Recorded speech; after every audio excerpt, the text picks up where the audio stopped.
योग विद प्रदीप सिंह के इस वीडियो में आप सबका स्वागत है। आज का वीडियो इन्फॉर्मेटिव वीडियो रहेगा और मैंने डिसाइड किया है कि अब से मैं ऐसे इन्फॉर्मेटिव वीडियोस की भी सीरीज़ शुरू करने जा रहा हूँ, जिसके थ्रू आपको योगा से रिलेटेड और भी इंटरेस्टिंग चीज़ें पता चलेंगी। और अगर आप योगा टीचर हैं या फिर योगा स्टूडेंट हैं, योग अभ्यास करते हैं, तो आप इन इन्फॉर्मेशंस को अपने योगा प्रैक्टिस में, योगा टीचिंग में इंक्लूड करके और ज़्यादा फ़ायदे ले सकते हैं। तो चलिए शुरू करते हैं आज का वीडियो। तो सबसे पहले समझते हैं जो ये वर्ड है योग, इसका मतलब क्या है? मैथमेटिक्स में एक टर्म होती है जिसको बोलते हैं एडिशन, जिसका मतलब है दो चीज़ों को जोड़ना। जैसे 2 को 2 से जोड़ा तो इक्वल टू होता है 4, 2 + 2 = 4।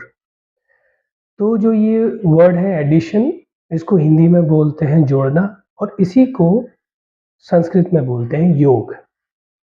तो योग का मतलब है जोड़ना। अब जब हम योग अभ्यास की बात करेंगे, तो यहाँ जोड़ने का क्या मतलब है? किसको हम किससे जोड़ रहे हैं? तो ऑब्वियस सी बात है, ये सवाल आएगा दिमाग में। तो देखिए, यहाँ तो आप जोड़ रहे हो अपने सेल्फ को। सेल्फ मतलब क्या है? आपका एग्ज़िस्टेंस। बहुत से लोग ये सोचते हैं कि हम क्या हैं? मतलब मैं ये नहीं बोलूँगा कि सोचते हैं, बट बहुत से लोगों को ये कन्फ्यूज़न है कि हम क्या हैं? क्या हम ये शरीर हैं? या फिर इस शरीर के अंदर जो हमारा ये दिमाग है, या फिर हम सोल हैं, आत्मा, जिसकी बात बहुत बार की गई है और सुनी भी गई है। कुछ लोग इस आत्मा के कॉन्सेप्ट को मानते हैं और कुछ लोग नहीं मानते। यहाँ पे आप मुझसे एग्री भी कर सकते हैं और मुझसे डिसएग्री भी कर सकते हैं। ये मैं बिल्कुल भी किसी पे इम्पोज़ नहीं करूँगा, क्योंकि मैं इस आत्मा के कॉन्सेप्ट को मानता हूँ। जहाँ तक मैंने अभी तक योग पढ़ा है और योग का अभ्यास किया है, उसके हिसाब से। आप इस चीज़ से डिसएग्री कर सकते हैं, कोई उसमें प्रॉब्लम नहीं है। तो अब बात ये आती है कि यहाँ पे जब हम योग अभ्यास की बात करेंगे तो किसको किससे जोड़ें? तो मैं आपको बताऊँगा कि आप खुद को, अब आप खुद क्या है? आपका एग्ज़िस्टेंस। आप खुद को जब अपने शरीर से जोड़ेंगे, वो भी योग है। जब आप अपने आप को अपने मन से जोड़ेंगे, वो भी योग है। ब्रेन से जोड़ेंगे, वो भी योग है।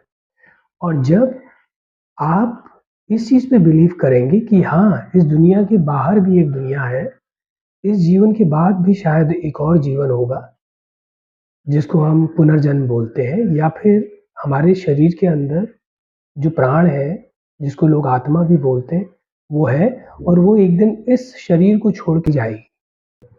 तो अगर आप इन कॉन्सेप्ट को मानते हैं, तो यहाँ जोड़ने का मतलब है कि आप जिस चीज़ से भी अपने आप को जोड़ लें, वो योग बन जाएगा आपके लिए। आप शरीर से जोड़ दीजिए, वो भी योग है। आप मन से जोड़ दीजिए, वो भी योग है।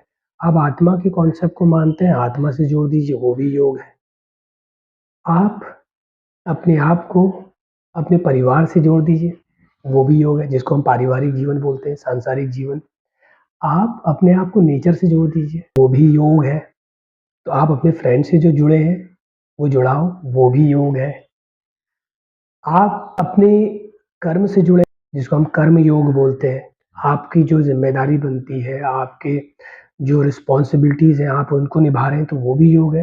एक तरीके से आप ये बोल सकते हैं कि एज़ अ ह्यूमन बीइंग हर कोई योगी है, हर कोई योग कर रहा है, हर कोई कहीं न कहीं योग से जुड़ा हुआ है।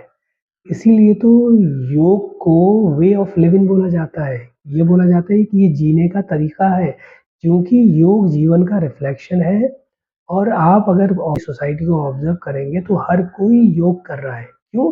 क्योंकि हम लोग कहीं न कहीं एक-दूसरे से इंटरकनेक्टेड हैं। हम इंडिपेंडेंट नहीं हैं, हम इंटरडिपेंडेंट हैं। अगर हम अपने आप को इंडिपेंडेंट समझ रहे हैं, तो हम इंडिपेंडेंट नहीं हैं। अब उस पे थोड़ा और बातें कर लेते हैं, थोड़ा और डीप में जाके डिस्कस कर लेते हैं। जैसे कि जो लोग शरीर से जुड़े हुए हैं, वो कैसा योगा कर रहे हैं? वो लोग अपने शरीर को ध्यान में रख रहे हैं। जैसे कि आपने देखा होगा बहुत से लोग जिम जाते हैं, बहुत से लोग स्विमिंग करते हैं, रनिंग करते हैं, मॉर्निंग वॉक, इवनिंग वॉक, बहुत से लोग डाइट करते हैं।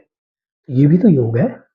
क्यों? क्योंकि आपने अपने आप को अपने शरीर से जोड़ लिया है। आपको पता है कि मुझे क्या खाना चाहिए, क्या नहीं खाना चाहिए। आपको पता है कि इस शरीर को हेल्दी रखने के लिए, इस शरीर से रिक्वायर्ड काम करवाने के लिए मुझे क्या-क्या करना चाहिए और आप वो कर रहे हैं। ये भी योग है। और इसको अगर और डीप लेवल पे ले जाएँ और अगर इसका कीन ऑब्ज़र्वेशन करें तो आपको अपने शरीर से कैसे जोड़ना है अपने आप को? आपको ये देखना है कि मेरे शरीर में कोई प्रॉब्लम तो नहीं है। अगर आपको लगता है आपके शरीर में कोई प्रॉब्लम है, जैसे कि आजकल बहुत सारे मेडिकल डिवाइसेज़ हैं जिसके थ्रू ये पता किया जा सकता है कि शरीर में कोई प्रॉब्लम है, जैसे कि blood pressure, arthritis, spondylitis, hyperventilation, hypoventilation, thyroid imbalance, hernia, cancer, diabetes, sugar, ये इतनी सारी बीमारियाँ कैसे पता चली है? क्यों? क्योंकि शरीर के प्रति किसी की अवेयरनेस बढ़ी होगी, तो उस अवेयरनेस ने ही इंसान के ब्रेन को इतना डेवलप कर दिया कि उसने अलग-अलग डिवाइसेज़ निकाली जिसके थ्रू हम शरीर में होने वाली अलग-अलग बीमारियों को ढूँढ पाते हैं। तो अगर आप शरीर से अपने आप को जोड़ रहे हैं, तो आपको ये पता होना चाहिए कि आपके शरीर में क्या प्रॉब्लम है, तो उन प्रॉब्लम्स को कैसे निकाला जाए। तो ये शरीर से रिलेटेड हो गया। ऐसे ही हमारे सिर में ब्रेन है। तो देखिए ब्रेन क्या है, हमारे इमोशनल और हमारे मेंटल टफनेस को डिसाइड करता है। तो अगर आपने अपने आप को अपने मन से जोड़ दिया, आपने अपने आप को अपने ब्रेन से जोड़ दिया, तो फिर आप एक लेवल ऊपर चले गए। अब आप शरीर तक ही नहीं सोच रहे, अब आप ब्रेन तक चले गए। तो जब आप अपने आप को अपने ब्रेन से जोड़ेंगे तो आपको कैसे पता चलेगा आपका ब्रेन बहुत अच्छा काम करता है या फिर it is a healthy brain, और how will you come to know that you are mentally very tough and strong? जब ऐसी कुछ विषम परिस्थितियाँ आएँगी जो आपके अनुकूल नहीं होंगी, ऐसा टफ टाइम आएगा जहाँ आपके इमोशंस और आपके मेंटल लेवल को एक अच्छा खासा चैलेंज मिलेगा और उस कंडीशन में आप बहुत अच्छा परफ़ॉर्म कर लेते हैं। आप बहुत मेहनत कर रहे हैं, आप स्टूडेंट हैं, आप पढ़ाई कर रहे हैं, आपने 18-18 घंटे पढ़ाई की, जैसे सबसे फ़ेमस एग्ज़ाम है यूपीएससी का एग्ज़ाम, बट आप नहीं क्रैक कर पाए। तो आप कैसे अपने आप को दोबारा से रीबिल्ड करेंगे, अपने कॉन्फिडेंस को रीबिल्ड करेंगे, कैसे आप अपने आप को तैयार करेंगे कि कोई बात नहीं, चलो दोबारा ट्राई करते हैं, एक और अटेम्प्ट बचा है, लेट्स रीस्टार्ट। ये है मेंटल टफनेस। तो कैसे आप अपने आप को मेंटली धीरे-धीरे हैंडल करेंगे और कैसे अपने आप को मेंटली प्रिपेयर करेंगे कि this is life, it keeps going on. कैसे आप इमोशनली अपने आप को समझाएँगे? तो ये है जब आपने अपने आप को मन से जोड़ लिया, अब ये शरीर से एक लेवल ऊपर आ गए आप लोग। फिर ऐसे ही आप नेचर से जोड़ सकते हैं। प्राण वायु एक वर्ड है, प्राण वायु मतलब ऑक्सीजन, जिसको आप इनहेल करते हैं। यही ऑक्सीजन आपके शरीर में जाती है, ब्लड के साथ मिक्स होके पूरे शरीर में ट्रैवल करती है और फिर यही ऑक्सीजन टॉक्सिन्स को कलेक्ट करके कार्बन डाइऑक्साइड में ट्रांसफ़ॉर्म होके वापस आपके हार्ट में आके हार्ट से लंग्स में जाके थ्रो आउट होती है। तो एक तरीके से आप ऑक्सीजन इनहेल करते हैं, that is the purest form of air. Air carbon dioxide को एक्सहेल करते हैं, that is a toxic air. तो ये प्रोसेस कैसे हो रही है? ये हो रही है नेचर की हेल्प से। जो ये आपके आस-पास पेड़ हैं, जो कार्बन डाइऑक्साइड आप एक्सहेल करते हैं, इसको वो इनहेल करते हैं। तो ये उसको ऑक्सीजन में ट्रांसफ़ॉर्म करके आपको वापस देते हैं ताकि आप उसके बेस पे ज़िंदा रह सकें। ये जब आप इस इम्पोर्टेंस को समझ रहे हैं कि ये जो ऑक्सीजन हम ले रहे हैं, ये फ्री में नहीं है। ये किसी न किसी पेड़ का गिफ्ट है आपको, और पेड़ क्या है? नेचर का हिस्सा। फिर ये आपने अपने आप को नेचर से जोड़ लिया, ये भी योग है। तो आपने देखा होगा बहुत सी नॉन गवर्नमेंट ऑर्गेनाइज़ेशन जो है, वो क्लाइमेट चेंज की बातें कर रहे हैं। लोग बोल रहे हैं पेड़ लगाओ, पर्यावरण को साफ रखो, अपने आस-पास सफाई रखो, तो वो लोग भी योगी हैं, क्योंकि उन्होंने अपने आप को नेचर से जोड़ दिया है। तो आप देख रहे हैं हर कोई कहीं न कहीं किसी न किसी चीज़ से जुड़ा हुआ है। इसीलिए जो ये योग वर्ड है, ये बड़ा मैजिकल है। ये बिल्कुल जड़ तक बैठा हुआ है, इसीलिए जब भी मैं योग की बात करता हूँ, तो मुझे ऐसा लगता है जिस अभ्यास, जिस प्रैक्टिस का नाम ही इतना यूनिवर्सल अप्रोच रखता है योग, उसको जब आप प्रैक्टिस करोगे तो आप इतने डीप तक चीज़ों को समझ पाएँगे। तो जब आप ऐसे जुड़ते जाते हैं, तो आपको पता चलता है कि योग तो जीने का एक तरीका है और अगर आप जी रहे हैं तरीके से तो आप योगी हैं। ज़रूरी नहीं है उसके लिए आप योगासन कर रहे हो, प्राणायाम कर रहे हो, बंधा कर रहे हो, मुद्रा कर रहे हो। वो तो ये है कि आप उसकी एक लेवल और नीचे जा रहे हैं। इसके बारे में भी हम डिस्कस करेंगे जो अष्टांग योगा है, 8 पिलर्स ऑफ योगा, उसके बारे में भी हम डिटेल में डिस्कस करेंगे।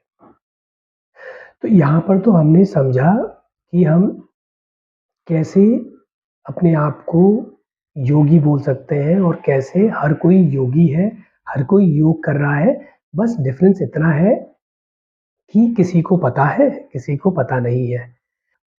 और ये जो योगा वर्ड आ गया, ठीक है? योगा कोई वर्ड नहीं है, वो तो वेस्टर्न वर्ड ने दिया हुआ है क्योंकि उनकी जो नेटिव लैंग्वेज है, जैसे अमेरिकन्स की है इंग्लिश या ब्रिटिशर्स की है या फिर स्पेन में स्पेनिश चलती है, तो उन लोगों की जो लैंग्वेज का पैटर्न है, उसमें योग बोलना शायद प्रोनंसिएशन में उतना रिदम ना लाए या उनके लिए ये प्रोनाउंस करना उतना ईज़ी ना हो। तो इसलिए वो किसी भी चीज़ को ईज़ी बनाने के लिए उसके पीछे ए लगा देते हैं। जैसे योग बन गया योगा, ऐसे ही हमारे महान जो पर्सनैलिटी थे स्वामी विवेकानंद, वो जब अमेरिका गए तो उनको लोगों ने बना दिया विवेकानंदा। तो हर किसी ऐसे वर्ड को जो उनकी नेटिव लैंग्वेज से नहीं मिलता है, वो लोग उसको ईज़ी बनाने के लिए उसके पीछे ए लगा देते हैं। तो ये एक ऐसा टर्म हो गया। लेकिन रियल में ये योगा नहीं है, योग है। बट हम इस चीज़ों में फँसेंगे नहीं। नॉलेज के लिए, इन्फॉर्मेशन के लिए काफ़ी है। Do in Rome as the Romans do. इसका मतलब क्या है? जैसा देश वैसा भेष। अगर किसी को योग समझ के अच्छा लग रहा है, योग समझिए, किसी को योगा बोल के अच्छा लग रहा है, तो योगा बोलिए। अब चलिए एक स्टेप थोड़ा आगे जाते हैं। देखिए जब भी कोई नवजात बच्चा पैदा होता है, तो वो बच्चा सबसे पहले पीठ के बल लिटाया जाता है और फिर थोड़े समय के बाद उस बच्चे को टर्न करके पेट के बल लिटाया जाता है। फिर उस बच्चे को बैठाया जाता है। धीरे-धीरे वो बच्चा क्रॉलिंग करना सीखता है, जहाँ पे वो हाथ और घुटनों के बल चलना शुरू करता है। फिर वो स्टैंडिंग पोज़ीशन पे आता है, अपनी बॉडी को बैलेंस करना सीखता है। और फिर धीरे-धीरे वही बच्चा चलने लगता है और एक दिन वही बच्चा दौड़ने लगता है। और इस तरीके से एक बच्चे की जर्नी शुरू होती है, पैदा होने से चलने और दौड़ने तक। फिर यही चीज़ रिवर्स होती है, जब हम बूढ़े होने लगते हैं, तो धीरे-धीरे हमारा दौड़ना बंद होने लगता है, फिर हमारा चलना बंद होने लगता है। फिर हमको बोला जाता है कि ज़्यादा पेट के बल ऐसे ना लेटें या वैसे ना लेटें, हमको सिर्फ़ एक फ़िक्स पोस्चर पे हम लेटते हैं क्योंकि ज़्यादा करवट नहीं ले सकते क्योंकि अब हड्डियाँ वीक हो गई हैं, ब्रेन भी वीक हो गया है, रिफ्लेक्सेस अब उतने शार्प नहीं है और फिर एक दिन हम इस दुनिया से चले जाते हैं। कितनी इंटरेस्टिंग सी स्टोरी है सुनने में। आपको पता है द सेम चीज़ का रेप्लिका है योगा, योगाभ्यास। अब कैसे मैं समझाता हूँ आपको। जब एक बच्चा पीठ के बल लेटता है तो उसको बोलते हैं supine position that is called lying down on your back. जब आप पीठ के बल लेटते हैं। जब आप योगा प्रैक्टिस करेंगे तो उसको बोला जाता है योग में शवासन। वेस्ट में इसको बोलते हैं वेस्टर्न वर्ल्ड में मिनिमल ग्रेविटी पोज़ या फिर स्टारफिश पोज़ या फिर ज़ीरो ग्रेविटी पोज़। तो योगा में आपको शवासन करा के लेटाया जाता है, लेटना सिखाया जाता है। फिर जब एक बच्चा बड़ा होता है तो उसको पेट के बल लेटाया जाता है। पेट के बल आपको पता है क्यों लेटाया जाता है? ताकि उसकी धीरे-धीरे पहले गर्दन स्ट्रॉन्ग हो क्योंकि बार-बार बच्चा हेड को ऐसे उठाने की कोशिश करता है और जैसे-जैसे वो हेड को उठाने की कोशिश करता है और हेड को उठाने लगता है तो धीरे-धीरे उसका cervical area C1 to C7 जो वर्टिब्रल कॉलम है उसका अपर हिस्सा स्ट्रॉन्ग होने लगता है और फिर वो इस लायक होता है कि अब वो बैठ सके। तो जब आप पेट के बल लेटते हैं तो उसको योगा में बोला जाता है प्रोन पोज़ीशन, निप्त स्थिति। नित्य स्थिति कब कराई जाती है? जब आप बहुत ज़्यादा थक जाते हैं और आपकी बॉडी में ऑक्सीजन की कमी होती है, उस ऑक्सीजन के सप्लाई को प्रॉपर करने के लिए। आपने देखा होगा बहुत से लोगों को वेंटिलेटर लगता है। बहुत से पेशेंट होते हैं, एक स्टेज के बाद उनको वेंटिलेटर लगाया जाता है। तो आपको पता है कि डॉक्टर वेंटिलेटर पे डालने से पहले पेशेंट को पेट के बल लेटाते हैं। अनलेस कि अगर उसमें सर्जरी ना हुई हो। मान लिया डिलीवरी हुई है या फिर पेट का कोई ऑपरेशन हुआ है, तो इस कंडीशन में पेट केबल नहीं लेटा सकते क्योंकि स्टिचेज़ लगे होते हैं। बट नॉर्मल अगर पेट के आस-पास कोई भी ऑपरेशन नहीं हुआ है, तो इन जनरल जहाँ पे पॉसिबल होता है, जिन भी कंडीशंस में पॉसिबल होता है, डॉक्टर पहले पेशेंट को पेट केबल लेटाते हैं, देखते हैं कि ब्रीदिंग हो पा रही है, तो फिर वेंटिलेटर अवॉइड किया जाता है। लेकिन अगर पेट केवल लेट के भी ब्रीदिंग नहीं हो रही है, तो फिर वेंटिलेटर में डाला जाता है। तो इतनी इम्पोर्टेंट है प्रोन पोज़ीशन, जो ये बताती है कि ऑक्सीजन का सप्लाई प्रॉपर है या नहीं। इसको भी योगा में किया जाता है। फिर बच्चा बैठना सीखता है। ऐसे बहुत सारे आसन हैं योग में जो बैठ के कराए जाते हैं, जिससे आपकी स्पाइन स्ट्रॉन्ग होती है। फिर बच्चा क्रॉल करना सीखता है। योगा में बहुत सारे आसन हैं, cat pose, down facing dog pose, crocodile pose, जिसको हम मकर आसन बोलते हैं। ऐसे बहुत सारे टेबल पोज़, ऐसे बहुत सारे आसन हैं जिसमें आपके हाथ और पैर की स्ट्रेंथ को चेक किया जाता है। तो क्रॉलिंग करने के बाद फिर बच्चा पैरों में खड़ा होना, बैलेंस करना सीखता है। तो बैलेंस बेस्ड बहुत सारे आसन हैं योग में। ट्री पोज़ हो गया, जिसको वृक्षासन बोलते हैं, ताड़ासन हो गया, चेयर पोज़ हो गया, जिसको उत्कट आसन बोलते हैं, नटराज पोज़ हो गया। ऐसे बहुत सारे पोज़ हैं, जो आपके बैलेंस को शार्पन करता है। फिर बच्चा चलना सीखता है और ऐसे बहुत सारे पोस्चर योग में जिससे आप अपने पैरों की स्ट्रेंथ पे काम करते हैं। तो पैर जितने स्ट्रॉन्ग होंगे, उतना अच्छा आपकी वॉकिंग कैपेसिटी, रनिंग कैपेसिटी और आपका स्टैंडिंग स्टांस अच्छा होगा। और फिर वही बच्चा एक दिन दौड़ना सीखता है। दौड़ना कब सीखोगे आप? जब आप अपनी बॉडी को हाइपर वेंटिलेशन पे ले जाएँगे। हाइपर वेंटिलेशन मतलब जब बॉडी को ज़्यादा ऑक्सीजन कंज़म्पशन कराया जाए, बॉडी की स्पीड बढ़ाई जाए, बॉडी को सिम्पैथेटिक नर्वस सिस्टम के ज़ोन पे ले जाया जाए। ये सब चीज़ें योग में है। अगर आप मेरी वीडियोज़ देख रहे हैं, तो आप देखेंगे कि मैंने ये सब चीज़ें थोड़ा-थोड़ा करके बता दी हैं। हालाँकि अभी हम बेसिक लेवल पे चल रहे हैं, जब इंटरमीडिएट लेवल पे जाएँगे तो और डिटेलिंग और डिस्कशन होंगे इस पे। तो ये देखिए जन्म से लेके मृत्यु तक जो प्रोसेस एक आम आदमी फेस करता है, द सेम चीज़ का रेप्लिका है योगाभ्यास। जो लोग योग करते हैं, योगाभ्यास करते हैं, वो लोग इस चीज़ से रिलेट कर पाएँगे और जो लोग नहीं करते हैं, आई बिलीव कि आप लोग को ये बड़ा इंटरेस्टिंग लगेगा। ये तो आ गया कि जीवन को कैसे बिल्कुल योग प्रतिबिंब की तरह दिखाता है, बिल्कुल जैसे छाया हो। तो जब आप योग प्रैक्टिस करते हैं, तो आपको ये चीज़ें भी समझ में आने लगती हैं। आपको इम्पोर्टेंस समझ में आती है ह्यूमन लाइफ़ के प्रोसेस की। फिर आपको ये भी पता रहता है एक दिन ये चीज़ वापस होनी है, वापस हम बूढ़े होने वाले हैं। तो फिर टू ग्रो ओल्ड ब्यूटीफुली, ये चीज़ आपके दिमाग में आती है कि बुढ़ापा कैसे सुंदर बनाया जाए, कैसे अच्छा बनाया जाए। तो उसके लिए अगर आप आज से योगा करेंगे, आज से योग अभ्यास करेंगे, तो आने वाले टाइम पे वो चीज़ आपको फिर अलग तरीके से फ़ायदा करेगी। अब एक और इंटरेस्टिंग एलिमेंट मैं आपको योग का बताना चाहता हूँ। इसको बड़े ध्यान से सुनिएगा क्योंकि इसमें मैं साइंटिफिक एलिमेंट भी बताऊँगा आपको, इसको मेडिकल साइंस के हिसाब से भी बताऊँगा, इसको प्रैक्टिकल भी बताऊँगा और इसको थोड़ा-सा रिलीजियस एस्पेक्ट से भी बताऊँगा। देखिए, आपकी लाइफ में आपने देखा होगा कि हर किसी के पास हर दिन 24 घंटे हैं, 24 आवर्स। अब ध्यान से सुनिएगा, आप अगर इन 24 आवर्स को स्मार्टली यूज़ कर लें, तो उस पे डिपेंड करेगा कि आप कितने सक्सेसफुल होते हैं, आप कितनी अच्छी लाइफ जीते हैं। अगर आप स्टूडेंट हैं, तो आप कितने अच्छे अपने एग्ज़ाम्स में मार्क्स स्कोर करते हैं। अगर आप वर्किंग पर्सनल हैं, तो आप कितनी अच्छी परफ़ॉर्मेंस रखते हैं अपने वर्क प्लेस में। आपका बॉस आपसे कितना खुश रहता है। आपके जो सबॉर्डिनेट्स हैं, वो कितने इम्प्रेस रहते हैं आपसे।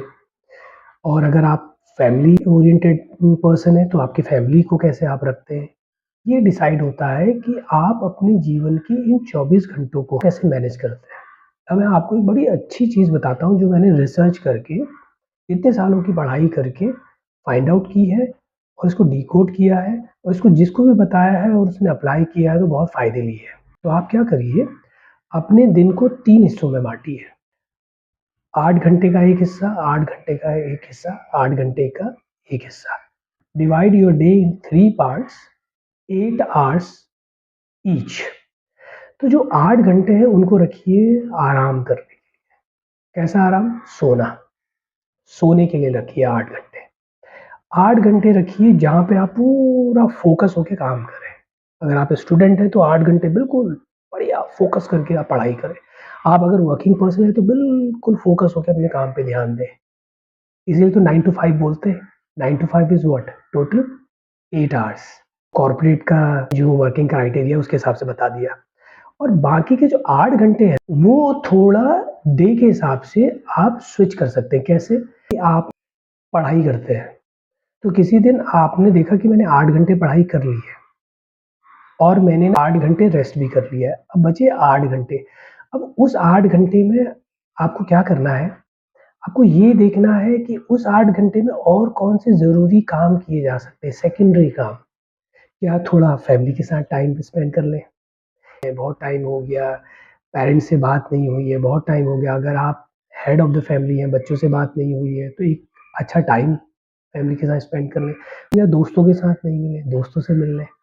बहुत टाइम हो गया मूवी देखने नहीं गए, मूवी देखने चले जाइए। बहुत टाइम हो गया बाहर ही नहीं गए, आउटडोर ही नहीं गए, बहुत घूमने नहीं गए, घूमने चले जाइए। तो ये जो बीच के 8 घंटे हैं, ये एक्सपेरिमेंटल रहेंगे। तो 8 घंटे काम के फिक्स, 8 घंटे आराम के फिक्स, और ये जो बीच के 8 घंटे ये थोड़ा एडजस्टेबल रहेंगे, प्रैक्टिकल और एक्सपेरिमेंटल रहेंगे। अब इसका एक और एग्ज़ाम्पल देता हूँ। मान लिया आप कॉर्पोरेट सेक्टर में हैं, या फिर आप डॉक्टर हैं, या फिर आप इंजीनियर हैं, साइंटिस्ट हैं। तो ये कुछ ऐसे प्रोफ़ेशन हैं जहाँ वर्किंग आवर्स फिक्स नहीं होते हैं।